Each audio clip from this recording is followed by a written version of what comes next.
In this problem, we'll factor a polynomial.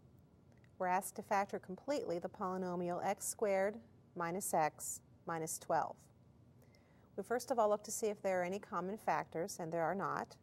Then we count the number of terms. There are 3 terms, so we're looking at a trinomial.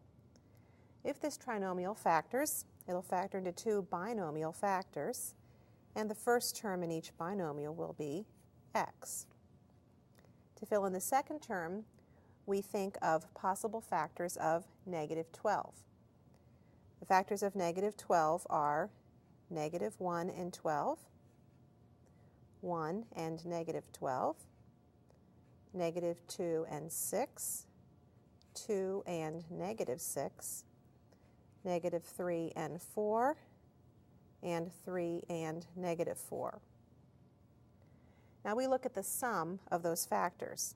We want the pair of factors whose sum is negative 1, since negative 1 is the coefficient of the middle term. The sum of negative 1 plus 12 is 11. The sum of 1 and negative 12 is negative 11. The sum of negative 2 and 6 is 4. The sum of 2 and negative 6 is negative 4. The sum of negative 3 and 4 is 1. And the sum of 3 and negative 4 is negative 1, which is the number we're looking for. So this is the pair of factors we want. So I write x plus 3 times x minus 4.